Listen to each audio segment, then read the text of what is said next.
नमस्कार, कसे आहात तुम्ही? बरे आहात ना? आज भरली कारली करते. भरली कारली करते ही वाफवून घेतली अशी मध्ये चिरून ते त्याच्या बिया काढल्या. हे बघा, मध्ये चिरून त्याच्या बिया काढल्या आणि आता ह्याच्यामध्ये मसाला भरणार आहे. तो मसाला सुद्धा तयार केला आहे.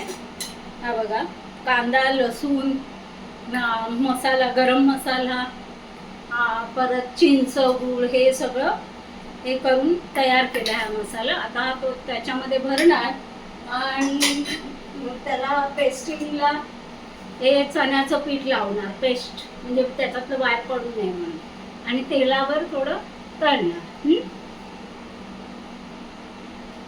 हे बघा, ही अशी कारली तळली आहे म्हणजे भरली आहे त्याच्यामध्ये, आणि वरून असं चण्याचं पीठ लावलंय. आता ही तेलामध्ये तळणार, म्हणजे जो पेस्ट केली ती बाजू तेलामध्ये परतवणार. थोडंसं असं ऑलरेडी हे कारलं शिजलेलंच आहे, त्यामुळे काही जास्त शिजवायची गरज नाही, फक्त तेलावर फ्राय केलं की झालं. ही बघा, अशा प्रकारे कारली तळून तयार झाली. हे कसं दांडा ठेवते कारण ते परतवायला छान वाटतं. असं चारी बाजूनी तेलामध्ये तळून काढलं.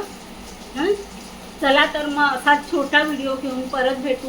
तोपर्यंत नमस्कार. तुम्हाला माझा व्हिडिओ आवडत असेल तर नक्की लाईक करा, सबस्क्राईब करा आणि कमेंटसुद्धा करा. चला तर मग.